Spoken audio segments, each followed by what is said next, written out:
হযরতে নবী নূহ আলাইহিস সালাতু সালাম তিনি একজন রাসূল। ভালো করে শুনেন।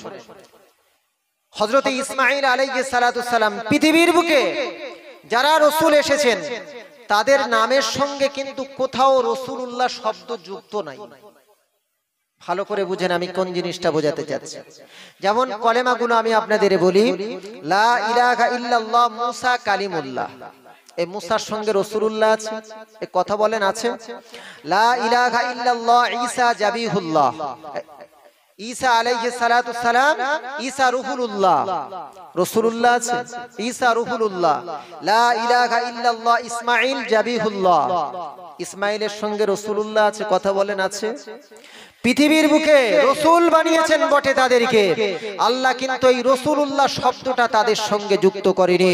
কেবলমাত্র পৃথিবীর বুকে আমার আপনার দয়ার নবীর সঙ্গে আল্লাহ স্বয়ং রাসূলুল্লাহ শব্দটা যুক্ত করেছেন।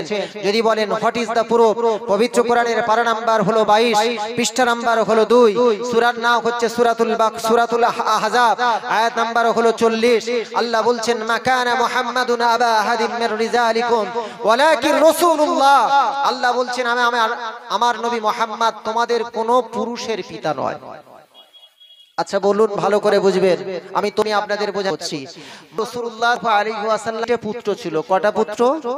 ওয়াজ দিন শুনছেন, নবী মুহাম্মদুর রাসূলুল্লাহ আমার আপনার কয়টা পুত্র? ভালো হলো মুখস্থ বাড়িতে। একজনের নাম কাসেম, আর একজনের নাম হলো ইব্রাহিম, আর একজনের নাম হলো আব্দুল্লাহ। নবীজির আব্বাজানের নামও আব্দুল্লাহ, আর নবীজির সন্তানের নাম হলো আব্দুল্লাহ। মনে রাখবেন, এই আব্দুল্লাহর কিন্তু দুটো নাম ছিল, একটা নাম হলো তৈয়ব আর একটা নাম হলো তাহির। ভালো করে মনে রাখবেন। এরা কেউ সাবালক পর্যন্ত হয়নি। পুরুষ হতে গেলে যে সাবালক হতে হয়, যৌবনে পদার্পণ করতে হয়, কেউ যৌবন পর্যন্ত পৌঁছায়নি, তার আগেই মৃত্যুবরণ করেছেন আল্লাহ। তাই বলছেন মাকানা মুহাম্মাদুন আবা আহাদিম মির রিজালিকুম, নবী মুহাম্মদ তোমাদের কোনো পুরুষের পিতা নয়, অর্থাৎ তার কোনো সন্তান যৌবনে পদার্পণ করেনি, তার আগেই শিশু অবস্থায় সকলে ইন্তেকাল করেছে। ওয়ালাকিন রাসূলুল্লাহ, বরং আমার নবী মুহাম্মদকে আমি আল্লাহ পৃথিবীর বুকে যে পরিচয় হিসেবে মানুষের কাছে ধারণ করতে চাই, সেটা হলো আমার মুহাম্মদ হলো রাসূলুল্লাহ, আমি আল্লাহ আমার রাসূল। জোরে বলুন, এটা জোরে বলা যাবে। শুধু তাই নয়, এখানে তো ওয়ালাকির রাসূলুল্লাহ বলেছে। আর কোরআনের আরো একটি জায়গায়, পবিত্র কোরআনের পারা নাম্বার 26, সূরার নাম হচ্ছে সূরাতুল ফাতহ, আয়াত নাম্বার হলো 29।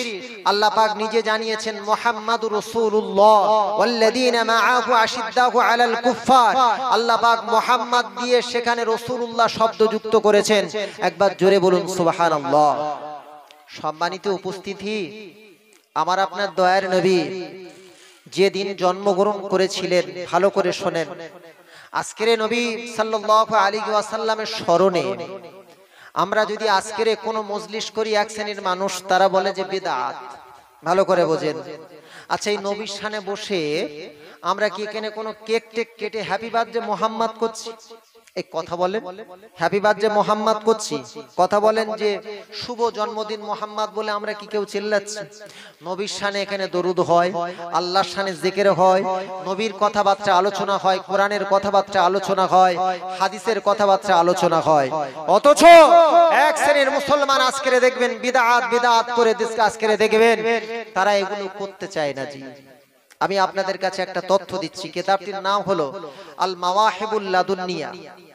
এই কিতাবের মধ্যে এসেছে, ভালো করে শুনেন, দ্বিতীয় কিতাবের নাম হলো মুস্তাদরিকে ইবনে হাকিম, মুস্তাদরিকে ইমামে হাকিম। তার কিতাবের মধ্যে, হাদিসের কিতাবের মধ্যে এসেছে, আম্মাজান আয়েশা রাদিয়াল্লাহু তাআলা আনহা বর্ণনা করছেন। ভালো করে বুঝবেন, আম্মাজান আয়েশা রাদিয়াল্লাহু তাআলা আনহা কে ছিলেন? একটু কথা বলেন, কে ছিলেন? রাসূল সাল্লাল্লাহু আলাইহি ওয়াসাল্লামের স্ত্রী, হযরতে আবু বকর সিদ্দিক রাদিয়াল্লাহু তাআলা আনহুর কন্যা। মনে রাখবেন জি, আম্মা জান আয়েশা রাদিয়াল্লাহু তাআলা আনহা বর্ণনা করেন, বিশ্বনবী সাল্লাল্লাহু আলাইহি ওয়াসাল্লাম যে রাতে জন্মগ্রহণ করেছেন, ওই রাত্রিতে বিশ্ববিখ্যাত একজন ইহুদি পণ্ডিত, যিনি একজন বিশাল বড় ব্যবসায়ী ছিলেন, কিন্তু তাও তাওরাত কিতাব সম্পর্কে অনেক জ্ঞান ছিল। ওই ইহুদি মানুষটা তিনি কুরাইশ ব্যক্তিদের কাছে গেলেন। কুরাইশ ব্যক্তিদের কাছে গিয়ে তিনি বলছেন, ইয়া মাআশারা কুরাইশ, হে কুরাইশের সম্প্রদায়ের মানুষেরা, হাল উলিদা ফিকুমুল লাইলাতা মাউলুদুন। আম্মা জান আয়েশা রাদিয়াল্লাহু তাআলা আনহা বর্ণনা করছেন, সেই বিখ্যাত পণ্ডিত মানুষটা, বড় ইহুদিদের পণ্ডিত, ইহুদিদের ব্যবসায়ী, বড় ব্যবসায়ী মানুষটা কুরাইশদের কাছে গিয়ে জিজ্ঞাসা করছেন, হে কুরাইশ সম্প্রদায়ের মানুষেরা, তোমরা বলো বলো বলো, আজকে রাত্রিতে তোমাদের কাছে কি কোনো সন্তান জন্মগ্রহণ করেছে? কোনো সন্তান জন্মগ্রহণ করেছে কি বলো? কোনো নবজাতক সন্তান পৃথিবীর বুকে এসেছে কিনা বলো? তার কারণ আমি তাওরাতে পড়েছি যে সমস্ত বৈশিষ্ট্যের কথা, রাত্রিতে যে রাত্রিতে শেষ জামানার নবী মুহাম্মদ আসবে, সেই রাত্রের বৈশিষ্ট্য আমি আজকের আসমানে লক্ষ্য করেছি। ও কুরাইশ সম্প্রদায়ের মানুষেরা বলো, আজকের এই মক্কার বুকে কোনো একজন নবজাতক শিশু জন্মগ্রহণ করেছে কিনা? সেই সময় কিছু মানুষ বলছে, না না, আমরা জানি না, আমরা জানি না, আমরা জানি না, লা না'লামুহু, আমরা জানি না কোনো সন্তান জন্মগ্রহণ করেছে কিনা। অবশেষে তার কাছে সংবাদ গেল, আব্দুল মুত্তালিবের যে পুত্রটা মারা গিয়েছে, যে পুত্রের নাম হলো আব্দুল্লাহ, ওই আব্দুল্লাহর একটা কন্যা, আব্দুল্লাহর একটা পুত্র সন্তান হয়েছে তার স্ত্রীর গর্ভে, মা আমিনার গর্ভেতে। কুরাইশ বংশেতে একটা পুত্র সন্তান জন্মগ্রহণ করেছে। ওই ইহুদি পণ্ডিত, ওই ইহুদি বড় ব্যবসায়ী, তাওরাতের পণ্ডিত, ওই ব্যবসায়ীটা, ওই বড় ব্যবসায়ী মানুষটা মা আমিনার গৃহেতে গিয়ে সকালবেলা হাজির হয়ে গেলেন।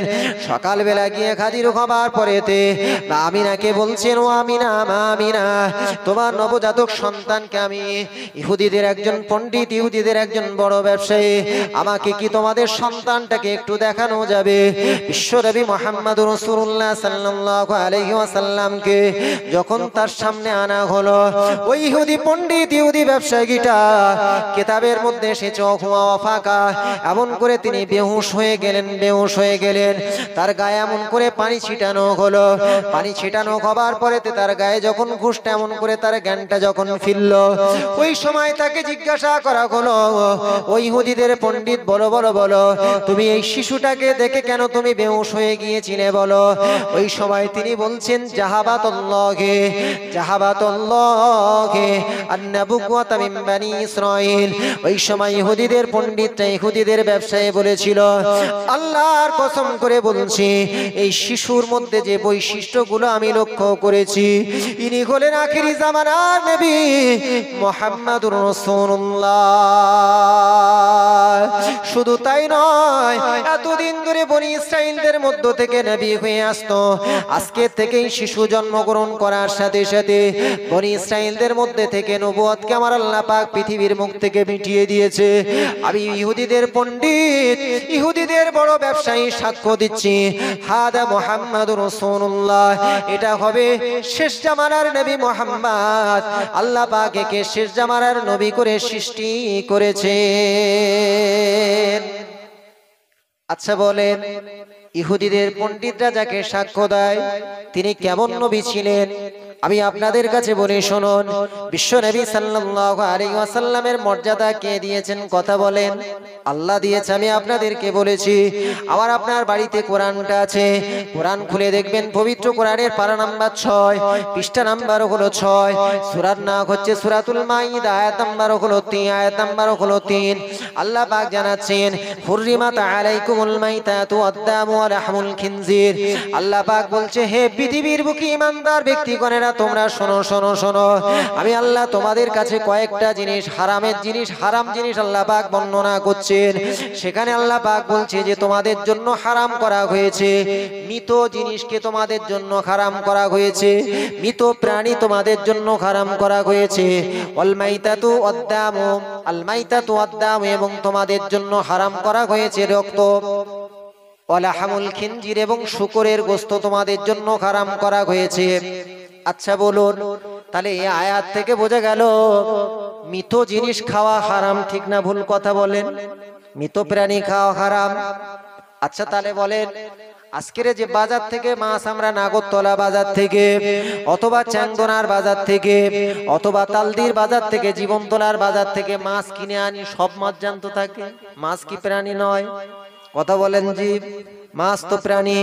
তাহলে মাছ মৃত অবস্থায় কি খাওয়া জায়েজ নয়? আবার আপনার দয়ার নবী হাদিস পাকের মধ্যে জানিয়েছেন, উহিল্লাত লাকুম মাইতাতানি ওয়াদ-দামানি ওয়া আম্মাল মাইতাতানি আল হুত ওয়াল জিরাদ ওয়া আম্মাদ দিমানি। আর দুইটি রক্ত হলো ফালকাবিদু ওয়াত তিখাল। রাসূল সাল্লাল্লাহু আলাইহি ওয়াসাল্লাম জানিয়েছেন, তোমাদের জন্য দুটো মৃত প্রাণীকে হালাল করেছেন আল্লাহ পাক। একটা হলো মাছ আর একটা হলো টিড্ডি। টিড্ডি হলো ফড়িং এর চেয়ে একটু বড় হয়। আগেকার যুগে খুব লক্ষ্য করা যেত, কিন্তু এখন আর লক্ষ্য করা যায় না, বিশাল বড় বড় ফড়িং। এই মাছ আর টিড্ডি আল্লাহ পাক মৃত প্রাণী হলেও তবু আল্লাহ পাক জায়েজ করেছেন। আর দুটো মৃত রক্তকে আল্লাহ পাক হালাল করেছেন। একটা হলো ফালকাবিদু ওয়াত তিখাল, একটা হলো কলিজা আর একটা হলো পিলিহা। আরে বাবা, কলিজা রক্ত থাম আমরা খাই না, কথা বলেন, এটাও কিন্তু খাওয়া হালাল। কিন্তু যে রক্তটা প্রবাহিত রক্ত দামে মাসফুহু, ওই রক্ত কিন্তু হারাম। তাহলে একজন মানুষের রক্ত যদি কেটে যায়, যদি 12 হয়ে যায়, যদি ওই রক্ত খাওয়া হারাম হবে না হালাল হবে? হারাম হবে, হবে না, কথা বলেন জি? সেটা তো আর কলিজা বা পিলিয়া নয়। বিশ্বনবী সাল্লাল্লাহু আলাইহি ওয়াসাল্লামের জীবনের একটা ঘটনা আমি আপনাদের বলি, শুনুন। রাসূলুল্লাহ আল্লাহ পাক কেমন মর্যাদা দিয়েছে ইসলামকে প্রতিষ্ঠিত করার জন্য। লাম্মা খাদারান নবী সাল্লাল্লাহু আলাইহি ওয়াসাল্লাম মিনাল মক্কা ইলাল মদিনা, আল্লাহর নবী আল্লাহর হাবিব যখন মক্কা থেকে মদিনার বুকে হিজরত করলেন, সেই সময়টা ছিল 622 সাল। ভালো করে শুনবেন, মক্কার মানুষের অত্যাচারে অত্যাচারিত হয়ে আল্লাহ রাসূল আল্লাহর হাবিব মক্কা থেকে মদিনার বুকে হিজরত করলেন 622 সাল। ঠিক তার 2 বছর বাদে 624 সালে বদরের যুদ্ধ অনুষ্ঠিত হলো। কাফেরদের সঙ্গে মুসলমানদের যুদ্ধ হলো। মুসলমানদের সৈন্য সংখ্যা ছিল কেবলমাত্র 313 জন। ভালো করে শুনবেন, মুসলমানদের সৈন্য সংখ্যা হলো 313 জন, আর কাফেরদের সৈন্য সংখ্যা ছিল 1000 জন। আমার আল্লাহ তাআলার রাসূল বিশ্ব নবী মুহাম্মদুর রাসূলুল্লাহ আল্লাহর দরবারে দোয়া করছেন, আল্লাহুম্মা আনশাদকা আদাকা ওয়া আদাকা, আল্লাহুম্মা ইন শি'তা লাম তু'বাদ। ফাআখাযা আবু বকর রাদিয়াল্লাহু তাআলা আনহু বিয়াদিহি ওয়া ক্বালা সায়াযামুল জামু ওয়া ইউল্লুনা দুবুর। হাদিসটি সহিহুল বুখারীর মধ্যে এসেছে। বদরের প্রান্তরে আল্লাহ রাসূল আল্লাহর হাবিবকে আল্লাহর দরবারে দোয়া করছেন, আল্লাহ গো, আমাদের সৈন্য সংখ্যা কেবলমাত্র 313 জন, কাফেরদের সৈন্য সংখ্যা 1000 জন। আল্লাহ যদি আপনি না চান, আজকের 313 জন 1000 জনের বিরুদ্ধে লড়াই করে উঠতে পারবো না। আল্লাহ গো, আপনি যদি চান ইসলামের পতাকাকে পৃথিবীর বুক থেকে মুছে দিতে, আল্লাহ পাক আজকের বদরের প্রান্তরে যদি মুসলমানরা পরাজয় বরণ করে, তাহলে আল্লাহ পাক বদরের প্রান্তরে মুসলমানরা পৃথিবীর বুক থেকে নিশ্চিহ্ন হয়ে যাবে। পৃথিবীর বুকে আল্লাহ, আপনার আল্লাহ বলার মতন আর কেউ থাকবে না। আমার আল্লাহ বললেন, ওগো হাবিব, তুমি কাঁদবে আর আমি আল্লাহ সইতে পারি না। তোমার কান্নার ওসিলায় আমি আল্লাহ ওই বদরের প্রান্তরে মুসলমানদেরকে 313 জন, তাতে কোনো দুঃখ নাই। আমি আল্লাহ তোমার ওসিলায়, তোমার মর্যাদার ওসিলায় আমি আল্লাহ তোমাদেরকে কাফেরদের বিরুদ্ধে যুদ্ধে জয়লাভ করিয়ে দিলাম। সম্মানিত অতিথি, একটু বোঝার চেষ্টা করুন। যে জিনিসটি বলার উদ্দেশ্য হলো, সেটা হলো ঠিক তার পরের বছর উহুদের যুদ্ধ হলো। কাফেররা মুসলমানদের কাছে বদরের যুদ্ধে পরাজয় বরণ করার পরে ঠিক তার পরের বছর উহুদের যুদ্ধ হলো। এই যুদ্ধের ঘটনা বলা আপনাদের কাছে আমার মাকসাদ নয়। আমি রাসূলুল্লাহকে আল্লাহ পাক কত মর্যাদা দিয়েছেন সে বিষয়ে একটি তথ্য বলছি। উহুদের যুদ্ধ হয়েছিল। এই উহুদের যুদ্ধে মুসলমানরা প্রথমে যুদ্ধে জয়লাভ করেছিল। ভালো করে শুনেন, মুসলমানরা প্রথমে যুদ্ধে জয়লাভ করলো। আল্লাহ রাসূল আল্লাহর হাবিব একটা গিরিপথে 50 জন সাহাবীকে রেখে দিয়েছিলেন। সেই গিরিপথ থেকে সেমন করে তাদেরকে বললেন, যুদ্ধ সমাপ্ত হয়ে যাবে, তথাপিও কিন্তু তোমরা সেখান থেকে সরবে না। সাহাবীরা 50 জন সাহাবী মনে মনে ভাবলো যে মনে হয় যুদ্ধ সমাপ্ত হয়ে গিয়েছে। সেখান থেকে 50 জন সাহাবী সরে গেল। সেই গিরিপথ দিয়ে কাফেররা আবার আক্রমণ করলো। শেষ পর্যন্ত মুসলমানরা আবার রুখে দাঁড়ালো। মুসলমানরা রুখে দাঁড়ানোর পরে আবার কাফেররা তারা কিন্তু পলায়ন করতে লাগলো। শেষ পর্যন্ত এই যুদ্ধে কেউ কেউ বলে মুসলমানরা যুদ্ধে জয়লাভ করেছে, আবার কেউ বলেছে না মুসলমানরা এবং এই মুসলমানরা কাফেরদের এই যুদ্ধটা এমন করে পরিসমাপ্তি ঘটেছিল, যুদ্ধের কোনো ফায়সালা হয়নি। সম্মানিত উপস্থিতি, এই উহুদের যুদ্ধে বিশ্বনবী সাল্লাল্লাহু আলাইহি ওয়াসাল্লামের দন্ত মোবারকখানা শহীদ হয়েছিল, ঠিক না ভুল বলেন? উহুদের যুদ্ধেতে রাসূলুল্লাহ দাঁত মোবারকখানা শহীদ হয়েছিল। শুধু তাই নয়, একটা রিওয়ায়াতের মধ্যে এসেছে আল্লাহ রাসূল আল্লাহর হাবিবের কপালে লোহার একটা রিং প্রবেশ করে গিয়েছিল। এই লোহার রিং যখন প্রবেশ করলো, রাসূলুল্লাহ শরীর থেকে রক্ত বইতে লাগলো। এই রক্তটা জমিনে পড়ার আগে রাসূলুল্লাহর একজন সাহাবী ছিলেন, সাহাবীটির নাম হলো, এই ঘটনাটা কোনো বানোয়াট ঘটনা নয়, কিতাবটির নাম হলো মাদারিজুন নবুওয়াত। কিতাবটি যিনি লিখেছেন তার নাম হলো আল্লামা আব্দুল হক মুহাদ্দিস দেহলভী রাহমাহুল্লাহ। তার কিতাবের মধ্যে এসেছে। সম্মানিত উপস্থিতি, মালিক বিন সিনান বলে রাসূলুল্লাহর একজন সাহাবী ছিলেন। ওই মালিক ইবনে সিনান চিন্তা করে, আল্লাহ পাক যাকে এত মর্যাদা দিয়েছে, যে হাবিবের মর্যাদা আল্লাহ এত দিয়েছে, সে রাসূলুল্লাহর রক্তে জমিনে পড়লে মনে হয় আমার আল্লাহ বড় রাগান্বিত হয়ে যাবে। রাসূলুল্লাহর রক্ত আমি জমিনে নোংরা জমিনে ফেলতে দেব না।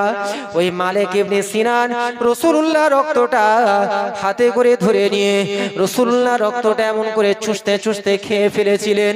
আল্লাহ রাসূল আল্লাহর হাবিবের রক্ত এমন করে খাওয়ার পরে সাহাবীরা রাসূলুল্লাহকে বলছেন, ইয়া রাসূলুল্লাহ, ইয়া হাবিবাল্লাহ, আপনার সাহাবী মালিক ইবনে সিনান, আপনি তো জানিয়েছেন কোরআনের মধ্যে এসেছে রক্ত খাওয়া নিষেধ, রক্ত খাওয়া নিষেধ, রক্ত খাওয়া নিষেধ, রক্ত খাওয়াকে আমার আল্লাহ পাক হারাম করে দিয়েছেন।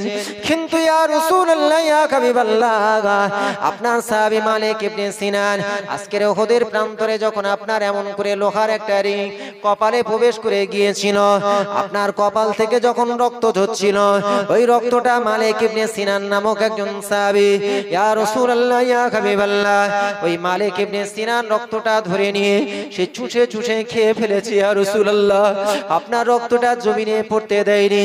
ইয়া রাসূলুল্লাহ, মালিক ইবনে সিনানের এখন অবস্থা কি হবে বলুন? আল্লাহ রাসূল আল্লাহর হাবিব মালিক ইবনে সিনানের দিকে তাকালেন, একবার আল্লাহর আরশের দিকে তাকালেন। আল্লাহর আরশের দিকে তাকিয়ে মালিক ইবনে সিনানের দিকে তাকিয়ে বললেন, ও সাহাবীরা, আমি উহুদের প্রান্তরে রাসূলুল্লাহ জানাচ্ছি, শোনো, আমার আল্লাহ পাক আমাকে এত মর্যাদা দিয়েছেন, পৃথিবীর বুকে কোনো মানুষের রক্ত খাওয়া হারাম, হারাম, হারাম, হারাম, কিন্তু এই মালিক ইবনে সিনান, আমি রাসূলুল্লাহ আমাকে মর্যাদা দেওয়ার কারণেতে, আমার রক্তটা জমিনের বুকে না পড়তে দেওয়ার কারণেতে, হাতে করে নিয়ে চুষে খেয়ে নেওয়ার কারণেতে আবার আল্লাহ পাক ওই মালিক ইবনে সিনানের প্রতি এত খুশি হয়ে গিয়েছে। আমি রাসূলুল্লাহ দেখতে পাচ্ছি আমার আল্লাহ তাআলা ওই মালিক ইবনে সিনানের নামটা জান্নাতীদের খাতায় লিখে দিয়েছে। জোরে হবে, আর জোরে হবে সুবহানাল্লাহ। রাসূলুল্লাহ বললেন, মান সাররাহু আয়ানজুর ইলা রাজুলিন মিন আহলিল জান্নাহ ফালয়ানজুর ইলা হাদা। দুনিয়ার বুকে যদি তোমরা কেউ কোনো জান্নাতি সাহাবীকে দেখে আনন্দিত হতে চাও, এই মালিক ইবনে সিনানের দিকে তাকাও।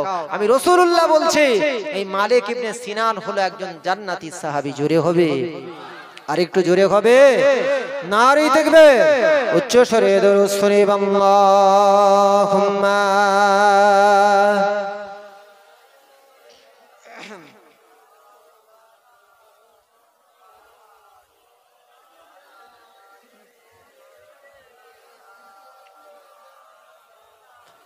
শানে মুহাম্মদ শাহে মদিনা, ইলোরে ত্রিভুবনে নবী কামলিওয়ালা। শানে মুহাম্মদ শাহে মদিনা, ইলোরে ত্রিভুবনে নবী কামলিওয়ালা। কালেমারই দাওয়াত নিয়ে, কালেমারই দাওয়াত নিয়ে গেলেন নবী তায়েফেতে পাথর মেরে তাড়িয়ে দিলেন প্যারা নবীজিকে। মদিনায় আসিয়া নবীজি করিলেন উজালা, তিনি তো মুহাম্মদ নবী, নবী কামলিওয়ালা। আল্লাহুম্মা সাল্লি আলা সাইয়্যিদিনা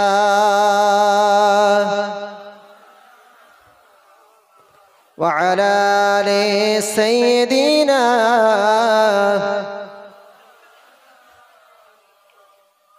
আচ্ছা, আমার আপনার দয়ার নবীর মর্যাদা দিয়েছেন আল্লাহ, ঠিক না ভুল কথা বলেন? আচ্ছা, এমন একজন নবীকে আল্লাহ পাক প্রেরণ করেছেন যে নবীর সঙ্গে, নবী সাল্লাল্লাহু আলাইহি ওয়াসাল্লামের সঙ্গে সাথে আবু বকর রাদিয়াল্লাহু তাআলা আনহু আছেন, আর হযরত ওমর ফারুক রাদিয়াল্লাহু তাআলা আনহু আছেন। আল্লাহ রাসূল আল্লাহর হাবিব রাস্তা দিয়ে হেঁটে হেঁটে যাচ্ছেন, ভালো করে শুনবেন। হঠাৎ একটা আওয়াজ এলো, আসসালামু আলাইকা ইয়া রাসূলুল্লাহ ইয়া হাবিবাল্লাহ। আল্লাহর নবী সাহাবা আবু বকর রাদিয়াল্লাহু তাআলা আনহু এবং নবী সাহাবা হযরত ওমর ফারুক রাদিয়াল্লাহু তাআলা আনহু, তারা দুজনে দেখলেন চতুর্দিকে কেউ নেই। নবীজিকে সালাম দিলেন কে? ভালো করে শোনেন। আল্লাহ রাসূল আল্লাহর হাবিব বলছে, আবু বকর এবং ওমর, তোমরা শোনো, ওই যে পাথরটা দেখতে পাচ্ছ, ওই পাথরটা আমি নবী মুহাম্মদ।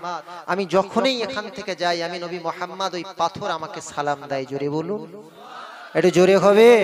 তাহলে আমার আপনার দয়ার নবীকে হাজারুন একটা নির্জীব জড় পদার্থ পাথর, সেও আমার আপনার দয়ার নবীকে সালাম দেয়। জোরে হবে।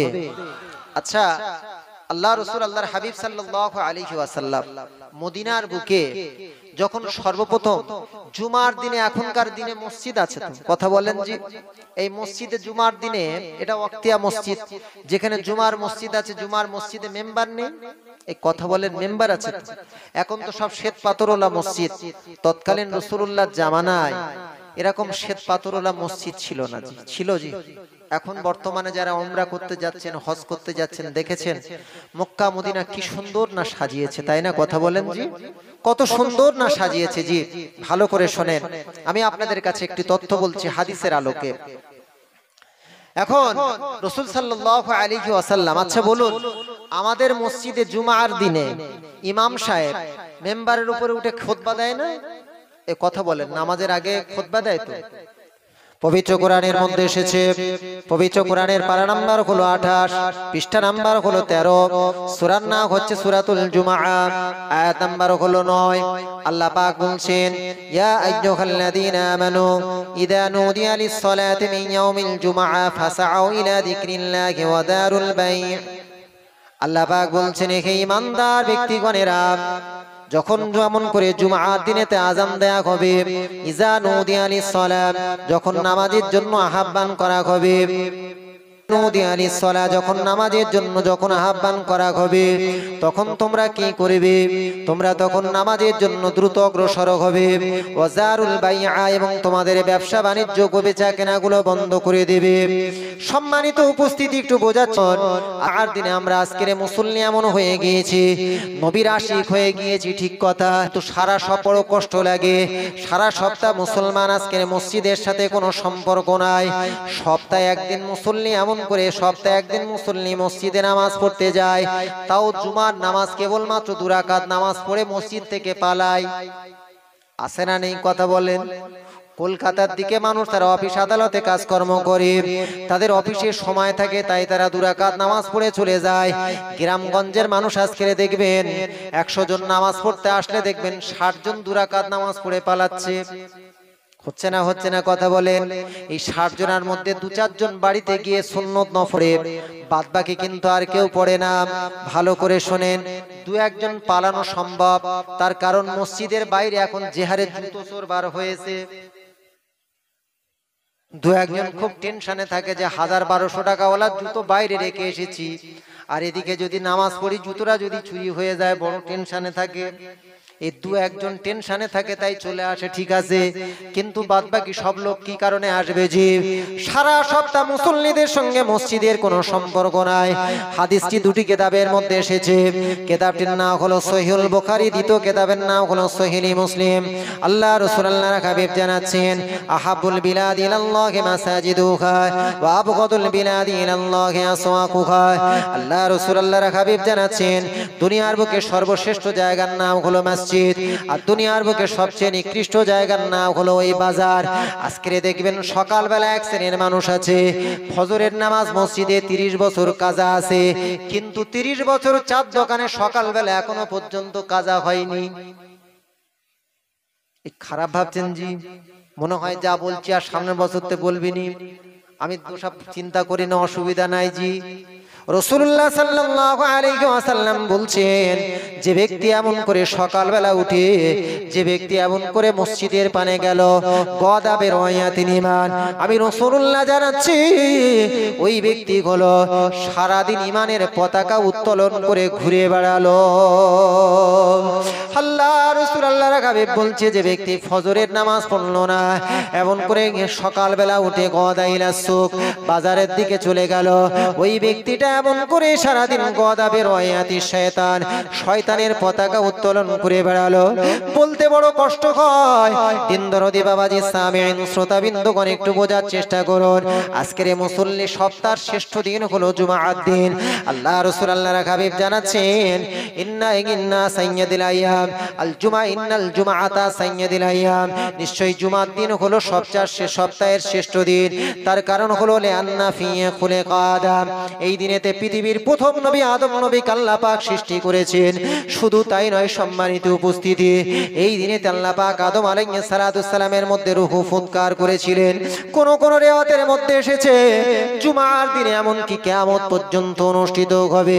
কোন হাদিসের মধ্যে এসেছে জুমার দিনে এমন একটা মুহূর্ত রয়েছে, ফিহি সাআতুন, এমন একটা সময় রয়েছে, বান্দা যদি আল্লাহর কাছে আল্লাহর কাছে যদি দোয়া চায়, ওই সময়টা যদি কোনো ব্যক্তি আল্লাহর কাছে দোয়া চায়, ওই জুমার দিনের ওই সময়ের ওসিলা করে আমার আল্লাহ পাক ওই ব্যক্তির বিগত জীবনের সমস্ত গুনাহ খাতাগুলোকে ক্ষমা করে দেয়।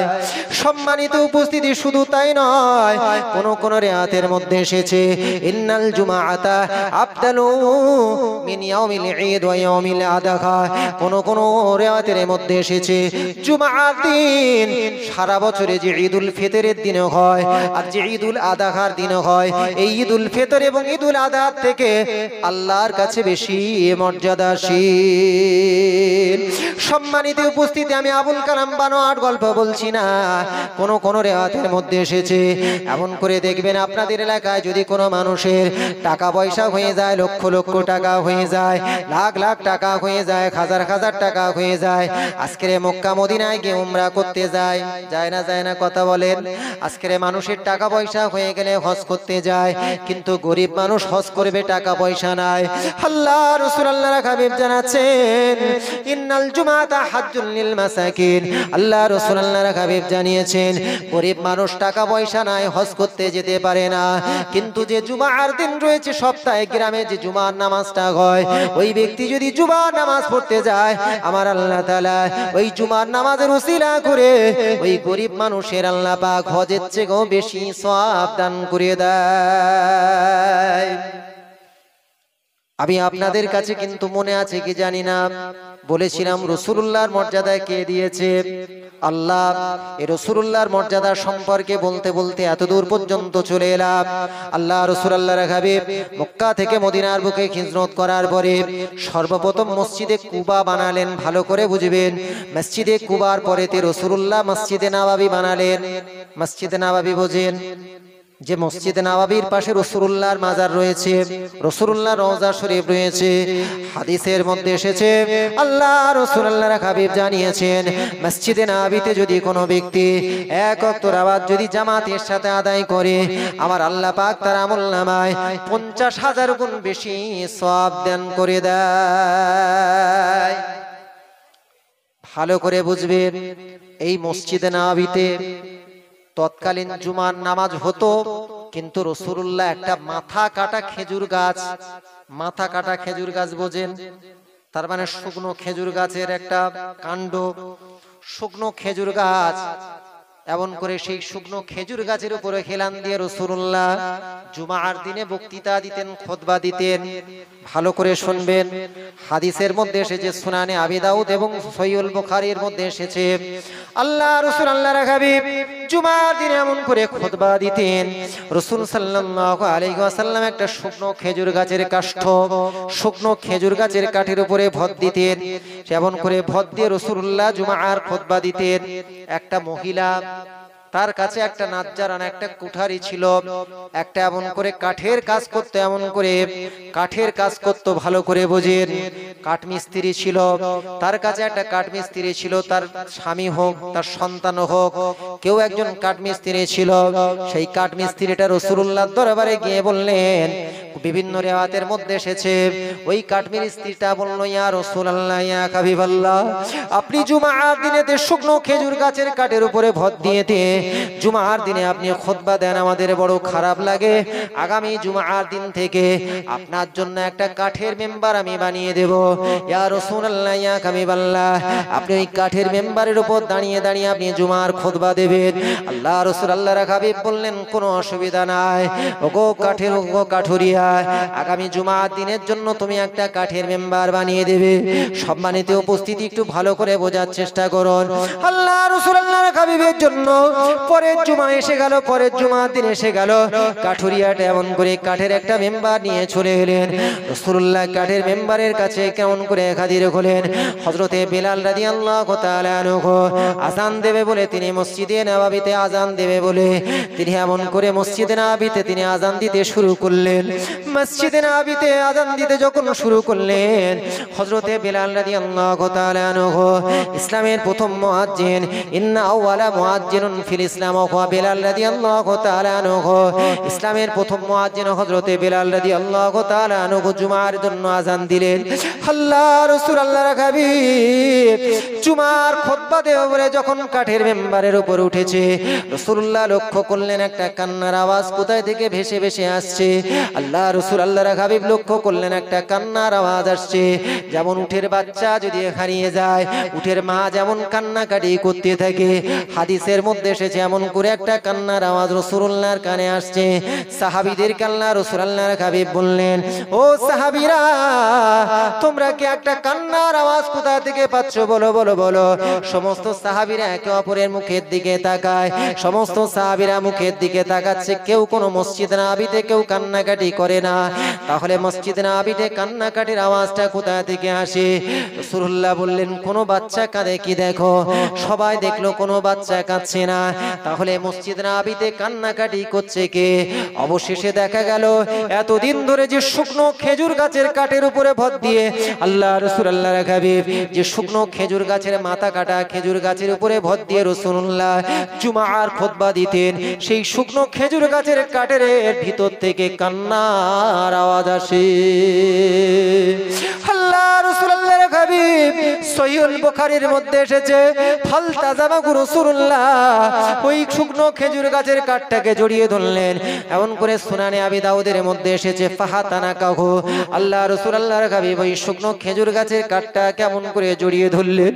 আল্লাহ রাসূল জড়িয়ে ধরে বলছেন, ও শুকনো খেজুর গাছের কাঠ, তুমি কেন কাঁদছো বলো? তোমার কান্নার কারণ কি? লিমাযা তাবকি, তুমি কেন কাঁদো বলো? তুমি কেন কাঁদো বলো? তোমার কান্নার কারণ কি? তোমার কান্নার কারণ কি? ওই সময় শুকনো খেজুর গাছের কাঠের জবান আমার আল্লাহ খুলে দিয়েছে। শুকনো খেজুর গাছের কাঠ বলছি, ইয়া রাসূলুল্লাহ, ইয়া হাবিবাল্লাহ, আল্লাহ পাক আপনাকে যে মর্যাদা দিয়েছে, ওয়ারাফা'না লাকা যিকরাক, ওগো হাবিব নবী মুহাম্মদ, আল্লাহ পাক আপনাকে যে মর্যাদা দিয়েছে, এতদিন আপনার ওই নুরানি হাতের ছোঁয়া, নুরানি হাতের স্পর্শ, আমি শুকনো খেজুর গাছের কাঠ আমার উপরে ভর লাগতো, আপনার হাতের ছোঁয়া আমার গায়ে লাগতো। এত আজকের থেকে যখন কাঠের মেম্বার তৈরি হয়ে গিয়েছে, আপনি আজকের থেকে আপনার নুরানি হাতের ছোঁয়া আমি পাবো না। এই সহ্য করতে না পেরে আমি শুকনো খেজুর গাছের কাঠ সইতে না পেরে কাঁদতে শুরু করে দিয়েছি। তাহলে রাসূলুল্লাহর বিরহে শুকনো খেজুর গাছের কাঠ পর্যন্ত কাঁদে।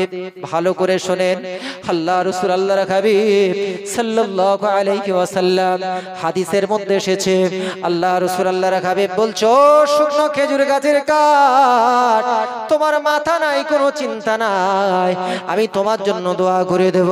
মদিনার শ্রেষ্ঠ বাগানেতে তোমাকে যদি আমি পুঁতে দিই, মদিনার শ্রেষ্ঠ খেজুর তোমার থেকে বের হবে। ওগো শুকনো খেজুর গাছের কাঠ, তোমার থেকে এমন করে খেজুর উৎপন্ন হবে, মদিনার শ্রেষ্ঠ খেজুর তোমার থেকে বের হবে। তুমি যদি বলো, তুমি যদি রাজি থাকো, আমি তোমাকে মদিনার শ্রেষ্ঠ বাগানে পুঁতে দিয়ে আসি। আল্লাহ রাসূল আল্লাহর হাবিবকে ওই শুকনো খেজুর গাছের কাঠটা বললেন, ইয়া রাসূলুল্লাহ, ইয়া হাবিবাল্লাহ, না না না না না, মদিনার কোন খেজুর বাগানেতে আমাকে দাও, আমাকে পুঁতে দেবেন না। ইয়া রাসূলুল্লাহ, ইয়া হাবিবাল্লাহ, আপনার কাছে আমার একটা মাত্র আরজ, সেটা হলো ইয়া রাসূলুল্লাহ, আপনি আজকে যেমন আপনার সাহাবীদেরকে সাথে করে নিয়ে, আপনার উম্মতদেরকে সাথে করে নিয়ে আজকে যেমন আপনি বক্তৃতা দিচ্ছেন, আল্লাহ পাক কিয়ামতের ময়দানেতে যখন এমন করে এক শ্রেণীর মানুষ জান্নাতে চলে যাবে আর এক শ্রেণীর মানুষ যখন জাহান্নামে চলে যাবে, আল্লাহ পাক যে 8টা জান্নাত সৃষ্টি করেছে, দারুস সালাম, দারুল করার, দারুল মাকাম, জান্নাতুল খুল, জান্নাতুল মাওয়া, জান্নাতুল আদন, জান্নাতুন নাঈম, জান্নাতুল ফেরদাউস, আল্লাহ পাক যে 8টা জান্নাত সৃষ্টি করেছেন, ইয়া রাসূলুল্লাহ, ইয়া হাবিবাল্লাহ, এই 8টা জান্নাতের ভিতরে আপনি কি গিয়ে আপনার উম্মতের সামনে গিয়ে আপনি বক্তৃতা দেবেন না? আপনি কি গিয়ে খুতবা দেবেন না? আল্লাহ রাসূল আল্লাহর হাবিব বলছো, শুকনো খেজুর গাছের কাঠ, কেন, কি হয়েছে বলো? আল্লাহ রাসূল আল্লাহর হাবিব কই শুকনো খেজুর গাছের কাঠ বলছেন, ইয়া রাসূলুল্লাহ, সেদিন যেন জান্নাতের ভিতরে আপনি যেন আমার উপরে ভর দিয়ে যেন আপনি বক্তৃতা দেন, আজকের যদি আপনি ওয়াদা করেন তাহলে আমি আমার কান্না বন্ধ করে দেব। হাদিসের মধ্যে এসেছে, আল্লাহ রাসূল আল্লাহর হাবিবের নুরানি হাতের স্পর্শ যদি ওই শুকনো খেজুর গাছের কাঠের উপরে না পড়তো, লা হান্না ইলা ইয়াউমিল কিয়ামা, ওই শুকনো খেজুর গাছের কাঠ কিয়ামত পর্যন্ত কাঁদতে থাকতো। মুসলমান সম্মানিত উপস্থিতিগণ, আল্লাহ রাসূল আল্লাহর হাবিব মসজিদে নববীর মেম্বারের পাশেতে আল্লাহ রাসূল আল্লাহর হাবিব বললেন, ও সাহাবীরা তোমরা শোনো, এই শুকনো খেজুর গাছের কাঠ মানুষ যেমন মারা গেলে যেমন দাফন করতে হয়, এমন করে যখন যেমন করে কবর খনন করতে হয়, এই শুকনো খেজুর গাছের কাঠের জন্য মাটি খনন করো, মাটি খনন করে একে দাফন করে দাও, একে দাফন করে দাও। কিয়ামতের ময়দানেতে আমার আল্লাহ পাক এই শুকনো খেজুর গাছের কাঠটাকে আমার আল্লাহ জান্নাতে পৌঁছে দেবে। ওই শুকনো খেজুর গাছের কাঠের নাম হলো উস্তুনে হান্নানা। উস্তুন শব্দের অর্থ হলো শুকনো খেজুর গাছের কাঠ, আর হান্নানা মানে হলো ক্রন্দনকারিণী। তাহলে আমি আপনাদের যে জিনিস বোঝানোর চেষ্টা করছি সেটা হলো, আমার আপনার দয়া রাসূলকে আমার আল্লাহ এত মর্যাদা দিয়েছেন যে নবীর নুরানি হাতের ছোঁয়া পাওয়ার জন্য একটা নির্জীব জড় পদার্থ, একটা শুকনো খেজুর গাছের কাঠ পর্যন্ত রাসূলুল্লাহর দরবারে কেঁদেছিলেন। জোরে বলুন, আরেকটু জোরে বলা যাবে সুবহানাল্লাহ। নারী তাকবীর, নারী তাকবীর, উচ্চ স্বরে দরুদ শরীফ, আল্লাহুম্মা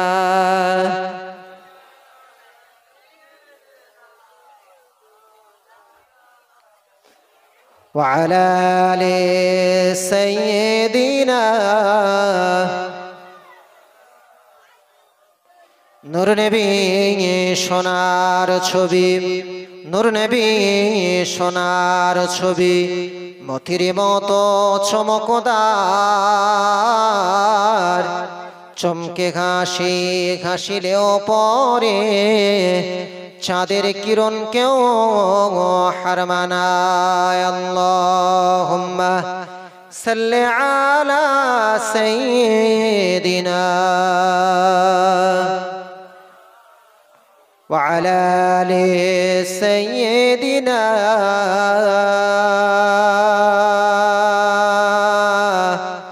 মাওলানা মুহাম্মদ। সম্মানিত উপস্থিতি, আবু জাহালের নাম শুনেছেন? এই কথা বলেন, আবু জাহালের নাম শুনেছেন? এই আবু জাহাল এত বড় চালাক ছিল। এই আবু জাহালের আসল নাম কিন্তু আবু জাহাল ছিল না। ভালো করে শোনেন, ওর নাম হলো ওমর ইবনে হিশাম। ওর বাপের নাম ছিল হিশাম আর ওর নাম ছিল ওমর। ভালো করে শোনেন, ও তৎকালীন মক্কার বুকে নিজেকে একটা নাম দিয়েছিল, ওমার নাম চেঞ্জ করে ও নিজেকে আবুল হাকাম নাম দিয়েছিল, মানে জ্ঞানীদের পিতা। ভালো করে বোঝেন, কি নাম দিয়েছিল? জ্ঞানীদের পিতা। তা এই জ্ঞানীদের পিতা ওই ওমর ইবনে হিশাম, কিন্তু তার কাজকর্মগুলো রাসূল সাল্লাল্লাহু আলাইহি ওয়াসাল্লাম দেখলেন যে তার কাজকর্মগুলো মূর্খের চেয়ে আরো বেশি খারাপ। আল্লাহ রাসূল আল্লাহর হাবিব বললেন যে তোমার নাম আবুল হাকাম হতে পারে না, আজকের থেকে তোমার নাম হলো আবু জাহাল, মূর্খদের পিতা।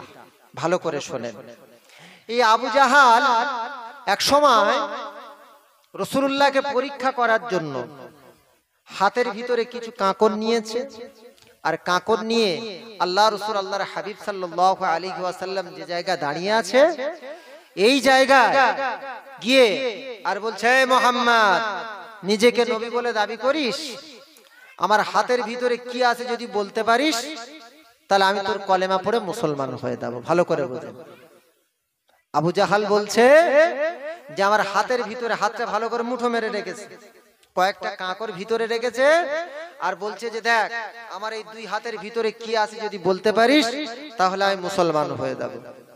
আল্লাহ রাসূল আল্লাহর হাবিব কি করলেন? পবিত্র কোরআনের মধ্যে এসেছে, পবিত্র কোরআনের পারা নাম্বার হলো 24, পৃষ্ঠা নাম্বার হলো 13, সূরার নাম হচ্ছে সূরাতুল মুমিন, আয়াত নাম্বার হলো 60। আল্লাহ পাক জানাচ্ছেন, ক্বালা রাব্বুকুম উদউনি আস্তাজিব লাকুম। আল্লাহ পাক বলছেন, হে বান্দাগণ, যখন তোমাদের কোনো মুসিবত আসবে, যখন তোমাদের কোনো সমস্যার মধ্যে পড়বে, আমি আল্লাহ আমার কাছে তোমরা দোয়া চাইবে, এই দোয়া চাইলে আমি আল্লাহ তোমাদের প্রার্থনা, তোমাদের মনের বাসনা তামান্নাকে কবুল করব। আল্লাহ রাসূলুল্লাহর হাবিব জানিয়েছেন, লাইসা শাইউন আহাব্বু ইলাল্লাহ, লাইসা শাইউন আকরামু ইলাল্লাহ মিনাদ দুআ, লাইসা শাইউন আকরামু আলাল্লাহ তাআলা মিনাদ দুআ। আল্লাহ কামা ক্বালা নবী সাল্লাল্লাহু আলাইহি ওয়াসাল্লাম, রাসূলুল্লাহ জানিয়েছেন পৃথিবীর বুকে সবচেয়ে সম্মানীয় ইবাদত হলো দোয়া। আল্লাহ রাসূল আল্লাহর হাবিব আল্লাহর কাছে দুটি হাত তুলে দিলেন, দুটি হাত তুলে আল্লাহর কাছে দোয়া চাচ্ছেন, ওগো আমার আল্লাহ, আবু জাহাল আমাকে পরীক্ষা করতে চায়, আল্লাহ পাক আবু জাহালের এই পরীক্ষাতে আল্লাহ পাক আপনি আমাকে বেইজ্জতি করবেন না। আমার আল্লাহ পাক বলছো, ওগো হাবিব নবী মুহাম্মদ, তুমি শোনো শোনো শোনো, ওয়ারাফা'না লাকা যিকরাক, আমি ওগো হাবিব নবী মুহাম্মদ, আমি আল্লাহ তোমার মর্যাদাটাকে উঁচু করেছি। তুমি আল্লাহ, তুমি আমি আজকের আমি আল্লাহ আমার দরবারে হাত তুলবে আর আমি আল্লাহ তোমাকে বেইজ্জতি করব না, না না না। আল্লাহ পাকের নবী, আল্লাহ পাকের নবী, আল্লাহ পাকের হাবিবের দোয়া আল্লাহর কাছে শেষ হলো না। ওই আবু জাহালের হাতের ভিতরে যে কাঁকর গুলো ছিল, ওই কাঁকরের জবান আমার আল্লাহ পাক খুলে দিয়েছে। কাঁকর চিৎকার করে বলতে থাকে, লাব্বাইক ওয়া সাআদাইকা ইয়া রাসূলুল্লাহ, লাব্বাইক ওয়া সাআদাইকা ইয়া রাসূলুল্লাহ। আমি হলাম মরুভূমির কাঁকর, আমি হলাম মরুভূমির কাঁকর। আবু জাহালের ভিতরে, হাতের ভিতরে যে কাঁকর গুলো ছিল, ওই কাঁকর গুলো চিৎকার করে বলতে থাকে, ইয়া রাসূলুল্লাহ, ইয়া হাবিবাল্লাহ, আমরা হলাম মরুভূমির কাঁকর। একবার জোরে বলা যাবে সুবহানাল্লাহ? তাহলে আবু জাহালের হাতের ভিতরে কাঁকর, সেও আমার নবীকে সাক্ষ্য দেয়, ঠিক না ভুল কথা বলেন? আবু জাহাল এত বড় চালাক ছিল, নবীর হাতে কলেমা পড়ার বদলেতে বলছে, ইন্নাকা লা সাহিরুন, ইন্নাকা লা মাজনুন, ইন্নাকা লা কাহিনুন। ওগো মুহাম্মদ, তুমি শোনো, এতদিন আমি মনে মনে ভাবতাম তুমি একজন সাধারণ কোনো মানুষ, কিন্তু এখন দেখছি তুমি তার সাথে বড় জাদুকর। বলছে আমি ভাবতাম তুমি একজন পাগল, ইন্নাকা লা মাজনুন, তুমি একজন পাগল, কিন্তু না, দেখছি তুমি বড় জাদুকর, তুমি বড় গণক, ইন্নাকা লা, তুমি বড় ব্যক্তি। কথা বললে দেয় আমার নবী মুহাম্মদ, তুমি চিন্তা করো না। ওরাফা যিকরাক, হাবিব নবী মুহাম্মদ জাল্লাল্লাহু ফাআনা লাকা যিকরাকের দেশে বাগাবীর মধ্যে আমি আপনাদের কাছে বলছি, একটু বোঝানোর। হযরত আলাইহিস সালাম আল্লাহর কাছে যে আয়াতটি নিয়ে এলো, পবিত্র পারা নাম্বার 30 আর হলো 17, সূরার নাম হচ্ছে সারাখা হলো ফাআনা রক, নবী মুহাম্মদ যু করা বুলন্দ করা। আমি আল্লাহর হাবিব জিবরিল, ও জিবরিল বলো বলো, কিভাবে আমার আল্লাহ পাক আমার মর্যাদাটা উঠে, আমার মর্যাদাটা রয়েছে। জ্ঞানী গুণ আজকের পৃথিবীর এতে একটা বিশাল আছে, নাম হলো বুর্জে খলিফা, 68 তলা ঘরের, উম্মাদের নামটা কিছে এর নাম উঁচু করা। তাহলে বিশ্ব নবী মুহাম্মাদের মর্যাদা কিভাবে উঁচু? জিবরিল সালাতু ওয়াস সালাম, ইয়া হাবিবাল্লাহ, পাক যে আমাকে আমি আপনার কাছে জানা ছাড়া আমি বেশি কিছু আমি জানি না। পাকের দরবারে আলাইহিস সালাম আল্লাহর জিবরিল আমিন আলাইহিস সালাম চুছের আল্লাহ ইন্না সামিউন, আল্লাহ কিছু সব কিছু দেখেন। পাক আপনি জানতে চেয়ে কিভাবে মর্যাদা বৃদ্ধি করেছেন, কিভাবে তার মর্যাদাটাকে উঁচু করেছেন। আপনি যে ওয়ারাফানা লাকা যিকরাক জানিয়েছেন, এর ব্যাখ্যাটা কি আপনারা হাবিব জানতে চেয়েছে? আল্লাহ পাকের নবীকে আমার আল্লাহ জানিয়ে দিল, জিবরিল যাও চলে যাও কোরআনের এই আয়াতে আমার হাবিবকে গিয়ে জানিয়ে দাও। আবার হাবিবের বাগাবির আল্লামা রাহমাতুল্লাহ আলাইহি তাফসিরে মাদারিকুত তানজিলের মধ্যে এনেছে। এই কিতাবটির নাম হলো তাফসিরে বাগাবি, দ্বিতীয় নাম হলো তাফসিরে মাআলিমুত তানজিল। এই কিতাবের মধ্যে এসেছে জিবরিল আমিন আলাইহিস সালাতু রাসূলুল্লাহর কাছে বলছেন, ইয়া রাসূলুল্লাহ, ইয়া আমার আল্লাহ পাক, ইজা যুকিরতা মাই, আমার আল্লাহ পাক জানিয়ে যুকিরতু মাই, যেখানে আমি আল্লাহ পাক পৃথিবী কিয়ামত পর্যন্ত যেখানে পাক আমার মনে হবে, ওগো নবী মুহাম্মদ আমার নামের সাথে সাথে ওগো নবী মুহাম্মদ তোমারও সেখানে আসবে। জোরে হবে সুবহানাল্লাহ, আরে যাবে সুবহানাল্লাহ, নারী থাকবে। বলুন কিভাবে আল্লাহর সঙ্গে রাসূলুল্লাহর নাম স্মরণ হয়? আপনাদের কাছে একটু ব্যাখ্যা করে বলি। আমাদের এই আপনাদের গ্রামের এই চ্যাংদোনা বলুন, এই হোমরা বলুন, এই নাগরতলা বলুন, যে মসজিদগুলো আছে, এই মসজিদ বা এই মসজিদগুলোতে দিনে কবার আজান হয়? কথা বলেন। পিছনে যারা আছে তারা কি ভাবছে যে মনে হয় 5 বারটা কম হয়ে যাচ্ছে। সব সময় শুনছি তো যে কোনো মসজিদে আজানের আওয়াজ আসছে। কিছু মানুষ ভাবছে যে হয়তো 10-15 বার হয় নাকি। কথা বলেন না কেন? একটু কথা বলেন জি। পবিত্র কোরআনের মধ্যে এসেছে, পবিত্র কোরআনের 5 পৃষ্ঠা নাম্বার 14, সূরার নাম হচ্ছে সূরাতুন নিসা 103। আল্লাহ বলছে, ইন্নাস সালাতা কানাত আলাল মুমিনিনা কিতাবাম মাওকুতা, আমি আল্লাহ তোমাদের জন্য দিনে 5 ওয়াক্ত নামাজ ফরজ করেছি। তাহলে 5 ওয়াক্ত নামাজের জন্য 5 বার আযান হয় না হয়? কথা বলেন। 5 বার আযান হয় তো? এখন বলতে বড় দুঃখ লাগে, অনেক এমন আছে, অনেক জন যুবক মুসলমানের সন্তান আছে, এই যে বিকাল নাস্তা হয়, তার নাম মাগরিব না ঈশা না ফজর না আসর, অনেকেই জানে না। আপনাদের এলাকার মানুষ হয়তো ভালো, কিন্তু আবার ওই আমরা নিজেরা গর্ব করি, উই আর মুসলিম, আমরা মুসলমান বলে গর্ব করি। বলতে বড় কষ্ট লাগে, মুসলমানের ছেলেরা আজকের নিজের জন্মদাতা পিতা মারা যায়, নিজের গর্ভধারিণী মা মারা যায়, আর ইমাম সাহেবের দিকে ফেলফেল করে তাকিয়ে থাকে, হুজুর তুমি দোয়া বলে দাও তবে মাটি দেব। এরকম আছে না নেই? কথা বলেন। এই কথা বলেন না কেন? আপনারা কি আমার প্রতি রেগে যাচ্ছেন জি? বলেন নেমে যাবো, অসুবিধা নেই জি। একটু মহব্বতের সাথে যদি আপনারা একটু যারা পিছনে বসে আছেন যদি একটু এগিয়ে আসতেন, মাঝখানে ফাঁকা রাখাটা ঠিক নয় জি। আপনারা জ্ঞানীগুণী মানুষ, একটু যদি এগিয়ে আসেন খুব ভালো লাগে জি। উচ্চ স্বরে দরুদ শরীফ, আল্লাহুম্মা সাল্লি আলা, একটু মহব্বতের সাথে পড়ুন, ওয়া আলা আলি সাইয়্যিদিনা।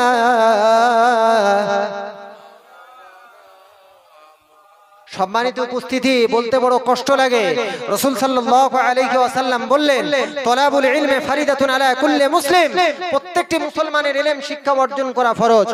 তুমি ডাক্তার হও, তুমি ইঞ্জিনিয়ার হও, তুমি এলএলবি হও, তুমি বড় লয়ার হও, তুমি বড় প্রফেসর হও, বড় টিচার হও, দেয়ার ইজ নো প্রবলেম, কোনো সমস্যা নাই। কিন্তু কিভাবে নামাজ পড়তে হয় সেটা তোমার শিখতে হবে। এই কথা বলেন না কেন? কিভাবে ওযু করতে হয় সেটা তোমার শিখতে হবে। তোমার আল্লাহর দেওয়া শ্রেষ্ঠ নিয়ামত কোরআন তোমাকে শিখতে হবে, পড়তে হবে। কিন্তু বলতে বড় কষ্ট লাগে, আজকে আমরা মুসলমান বলে দাবি করি, অথচ ঠিক মতন জানি না কোন ওয়াক্তের নামাজ কোনটা সেটাও ঠিক মতন জানি না। কথা বলেন জি, ঠিক বলছি না ভুল বলছি জি? বড় আফসোস লাগে জি। আজকের নিজের গর্ভধারিণী মা মারা গিয়েছে, যে মায়ের গর্ভেতে দীর্ঘদিন ধরে ছিলেন আপনি, 9 মাস 10 দিন ছিলেন, সেই মায়ের জানাজার নামাজ পড়বে, ইমাম সাহেবের দিকে ফেলফেল করে তাকিয়ে আছে, হুজুর তুমি দোয়া বলে দাও তবে আমরা দোয়া পড়ব। অবস্থা বুঝতে পারছেন জি? অথচ যদি এই ছেলেপুলেকে যদি বলা হয় যে কোচি একটা গান বলতো, একটা গান কেন 10টা গান শুনিয়ে দেবে, টুনির মা থেকে, কাউনা প্যার হ্যাঁ থেকে, দিল তো পাগল হ্যাঁ থেকে 10টা গান শুনিয়ে দেবে। আর সূরা ফাতিহা জিজ্ঞাসা করলে 17 জায়গা ভুল বলবে। অবস্থা আজকের অন্যদিকে। আজকের ইসলামের প্রতি লা ইয়াবকা মিনাল ইসলামি ইল্লা ইসমুহু ওয়া লা ইয়াবকা মিনাল কুরআনি ইল্লা রাসমুহু। ইসলাম আছে বটে, কেবলমাত্র নাম কি আসছে, কোরআন আছে বটে, কিন্তু রেওয়াজ অনুযায়ী পড়া হচ্ছে, তার কোনো আমলের দিকে আজকের ইসলামের প্রতি ভালোবাসা নাই। আজকের 2 লক্ষ 4 লক্ষ টাকা খরচা করে মেয়ের বিয়ে দেওয়া হচ্ছে, আর বিয়েতে ইমাম সাহেবের পয়সা দিচ্ছে যে বিয়ে পড়ানো 500 টাকা, তাও 3 মাস বাকি। কথা বলেন জি, ঠিক বলছি না ভুল বলছি? খারাপ ভাববেন না জি। একটা ড্রয়িং মাস্টার সে পাচ্ছে 500 টাকা, আর ইমাম সাহেব কোরআন পড়াচ্ছে সে 100 টাকা, তাও 3 মাস বাকি। অবস্থা বুঝতে পারছেন জি? খারাপ ভাববেন না জি। সম্মানিত উপস্থিতি, আমি আপনাদেরকে বলি শুনুন, তাফসীরে বাগাবীর মধ্যে এসেছে আল্লাহ পাক রাফা'না লাকা যিকরাকা আয়াতের ব্যাখ্যা করছেন। আল্লাহ পাক জানাচ্ছেন, ওগো হাবিব নবী মুহাম্মদ তুমি শোনো, ইজা যুকিরতু যুকিরতা মা'i। আল্লাহ নবী আল্লাহর হাবিবকে জানানো হচ্ছে, ওগো নবী মুহাম্মদ তুমি শোনো, দুনিয়ার বুকে কিয়ামত পর্যন্ত যেখানে আমি আল্লাহ আমার নামটা নেওয়া হবে, ওগো নবী মুহাম্মদ তোমার নামটাও নেওয়া হবে। আমি আপনাদের কাছে বলছিলাম, এই চাংদনা বা হোমরা গ্রামেতে বা নাগরতলা গ্রামে টোটাল পৃথিবীর বুকে যত মসজিদ আছে, মসজিদের মুয়াজ্জিনগুলো আল মুয়াজ্জিন ইউনাদুলিস সালাতে ফি কুল্লি ইয়াউমিন 5 মাররা, মসজিদের মুয়াজ্জিনগুলো দিনে 5 বার করে আযান দেয়। ঠিক না ভুল কথা বলেন? 5 বার আযান দেয়। আচ্ছা বলুন, আপনারা জ্ঞানী গুণী মানুষ, আপনারা জানেন, আমি আপনাদেরকে স্মরণ করিয়ে দিচ্ছি, মসজিদের মুয়াজ্জিনগুলো প্রথমে তারা কি বলে? The first sentence of the azaan, আযানের প্রথম বাক্য হলো আল্লাহু আকবার, আল্লাহু আকবার, Allah is the greatest, Allah is the greatest, Allah হয় মহান, আল্লাহ হয় মহান। The second sentence of the azaan, আযানের দ্বিতীয় বাক্য হলো আশহাদু আল্লা ইলাহা ইল্লাল্লাহ, আমি সাক্ষ্য দিচ্ছি আল্লাহ ছাড়াই কোনো মাবুদ নাই। দা third sentence of the azaan, আযানের তৃতীয় বাক্য হলো আশহাদু আন্না মুহাম্মাদুর রাসূলুল্লাহ, আমি সাক্ষ্য দিচ্ছি মুহাম্মদ আল্লাহ রাসূল। আচ্ছা বলুন, পৃথিবীর বুকে যত মসজিদ আছে, মসজিদে এগুলো বলা হয় না হয় না? এই কথা বলেন হয় না হয় না? হযরতে আব্দুল্লাহ ইবনে আব্বাস রাদিয়াল্লাহু তাআলা আনহুমা, যিনি তাফসীরের মধ্যে একজন বিশ্ববিখ্যাত মুফাসসির ছিলেন, যার উপাধি ছিল রাইসুল মুফাসসিরিন, যাকে বাহরুল উলুম বলা হতো, যাকে বলা হতো তারজুমানুল কোরআন, কোরআনের ভাষ্যকার বলা হতো। এই আব্দুল্লাহ ইবনে আব্বাস রাদিয়াল্লাহু তাআলা আনহুমা বলছেন, বিল ইকামাত ওয়াল আযান ওয়াত তাশাহুদ, শুধু যে আযানের ভিতরে নয়, ইকামতের ভিতরে, এমন করে মসজিদের যখন মেম্বারে ইমাম সাহেবরা দাঁড়িয়ে যায়, তাদের বক্তৃতাতে পর্যন্ত আল্লাহর নাম যেখানে নাই, সেখানে রাসূলুল্লাহর নামও নেওয়া হয়। আচ্ছা মুসলমান বলুন, আবার আল্লাহ বলছেন, ওগো হাবিব নবী মুহাম্মদ, একবার কি তুমি লক্ষ্য করলে না, পৃথিবীর বুকে কিয়ামত পর্যন্ত আযান হবে, ওই আযানের ভিতরে আমি আল্লাহ যেমন আমার নামটা রেখেছি, আল্লাহু আকবার, আল্লাহু আকবার, আল্লাহ মহান, আল্লাহ মহান, আল্লাহ নাম, আল্লাহর নিজের নাম আল্লাহ পাক রেখে দিয়েছে।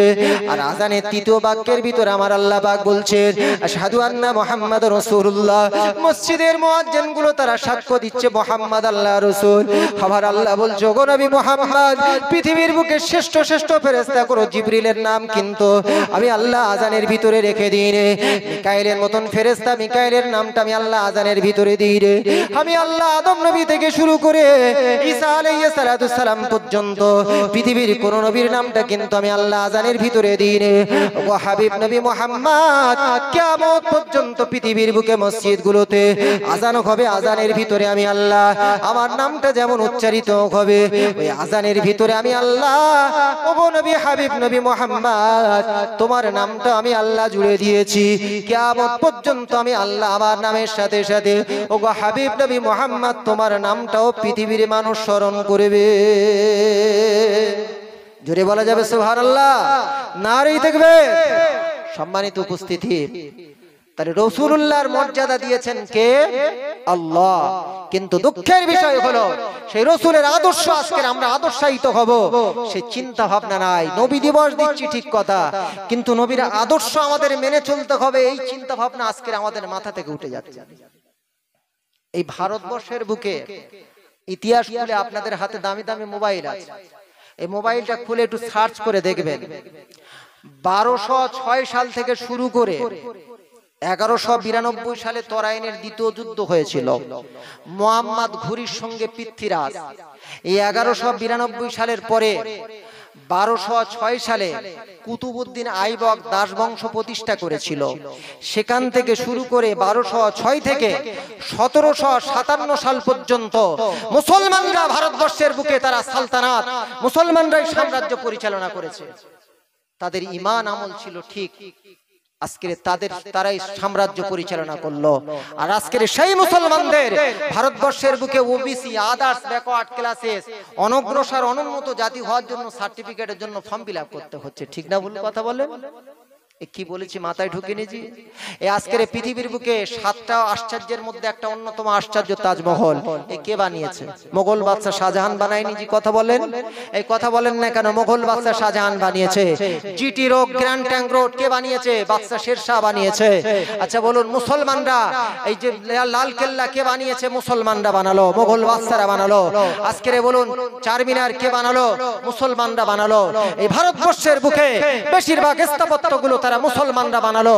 আর আজকের সেই মুসলমানরা একবারে চিন্তা ভাবনা করলাম না যে আল্লাহ আমাদের যে কোরআন দিয়েছে, রাসূলুল্লাহ যে হাদিস আমাদের কাছে আছে, সেগুলো যদি আমরা মেনে চলি, আমরা একদিন আমাদের মর্যাদাকে আল্লাহ উঁচু করবে রাসূলুল্লাহর ওসিলায়। আর আজকের কিন্তু আমরা একবারও সেই কোরআন হাদিস পড়ারও চেষ্টা করি না, আর আজকের একবারও সেদিকে লক্ষ্য করি না। বড় আফসোস লাগে জি, বড় আফসোস লাগে জি। আজকের মুসলমান একটু চিন্তা ভাবনা করে দেখুন কোন দিকে এগিয়ে যাচ্ছে সমাজ। আর আজকের মুসলমান এক শ্রেণীর মানুষ, তারা কোরআন গবেষণা করে তারা অনেক কিছু পেল। আর আজকের মুসলমান, আজকের আমরা কোরআন গবেষণা করছি? কথা বলেন জি।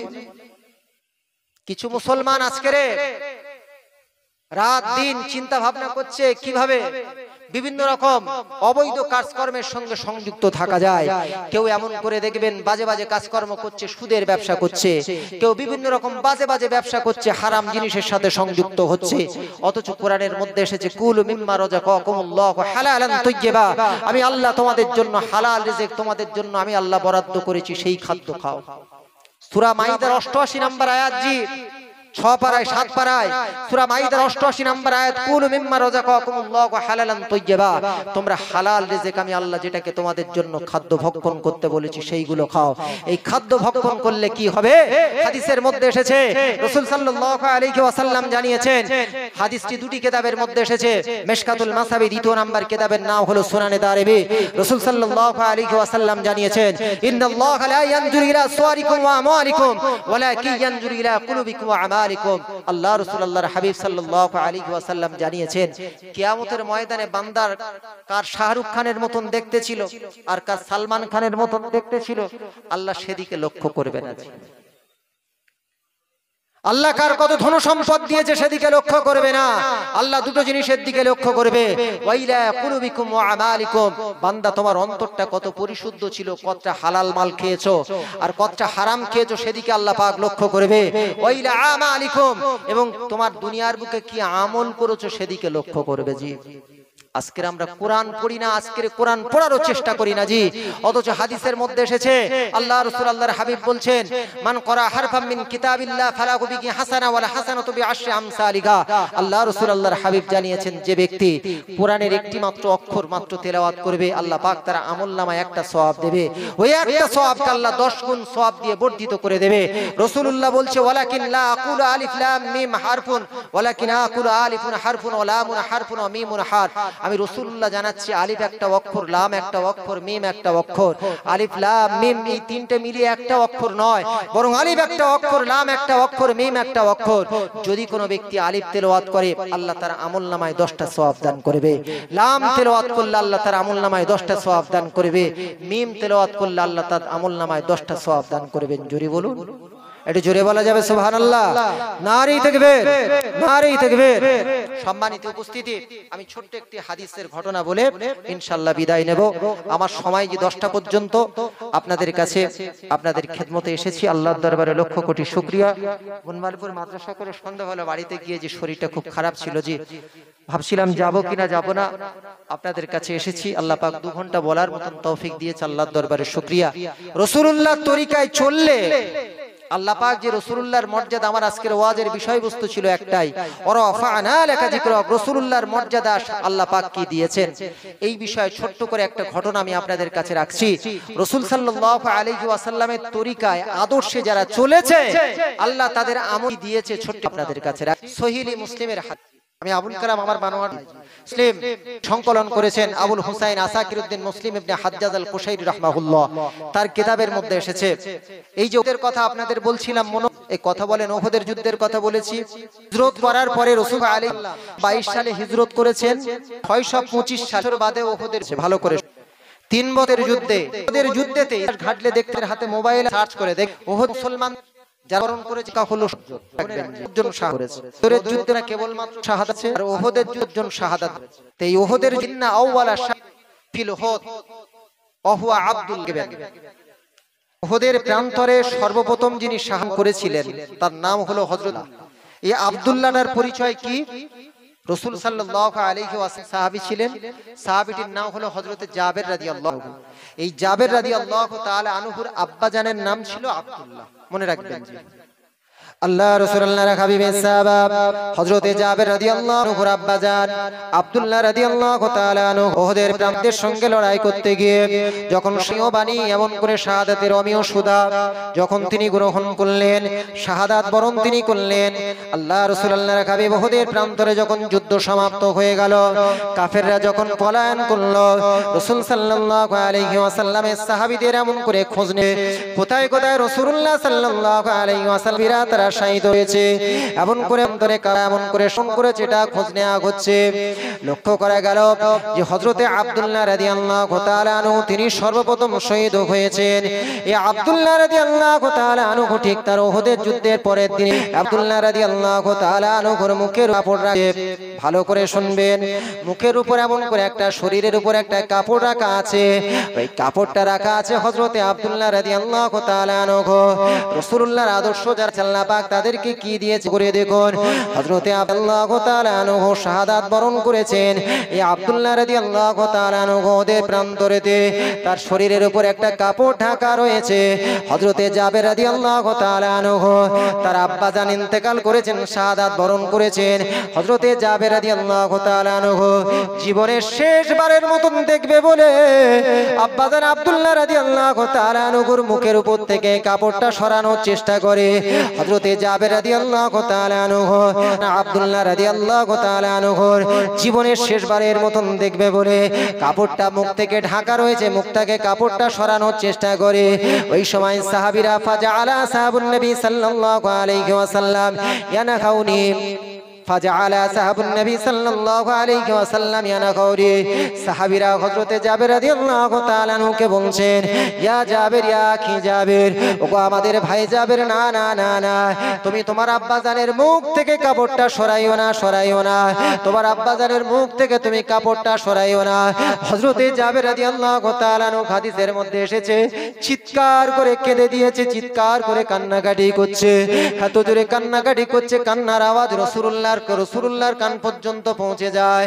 আল্লাহ রাসূল আল্লাহর হাবিব বলছেন, ওগো জাবের, ইয়া জাবের, লা তাবকি, ওগো জাবের তুমি কেঁদো না, ও জাবের লা তাবকি, তুমি কেঁদো না, তুমি কেঁদো না, ওগো জাবের তুমি কাঁদছো কেন বলো, তুমি কাঁদছো কেন বলো। আল্লাহ রাসূল আল্লাহর হাবিবকে হযরত জাবের রাদিয়াল্লাহু তাআলা আনহু বলছেন, ইয়া রাসূলুল্লাহ, ইয়া হাবিবাল্লাহ, আমার আব্বা জান আব্দুল্লাহ জীবন করে উহুদের প্রান্তরে শাহাদাত বরণ করেছে, জীবনের শেষবারের মতন আমি আমার আব্বা জানের মুখটা দেখবো বলে আমার আব্বাজানের মুখের উপর থেকে কাপড়টা সরানোর চেষ্টা করছিলাম, কিন্তু সাহাবীরা ফাজআলা সাহাবুন নবী সাল্লাল্লাহু আলাইহি ওয়াসাল্লাম ইয়ানাখাউনি, সাহাবীরা আমি জাবের আমাকে তারা নিষেধ করে কাপড়টা সরানোর জন্য। ইয়া রাসূলুল্লাহ, আমি কি আমার আব্বাজানের জীবনের শেষবারের মতন দেখতে পাবো না? আল্লাহ রাসূল আল্লাহর হাবিব বলছি, ইয়া জাবের লা তাবকি, ওগো জাবের তুমি কেঁদো না, তুমি কেঁদো না, ওগো জাবের তুমি তোমার আব্বাজানের মুখের কাপড় থেকে কাপড়টা সরাইও না।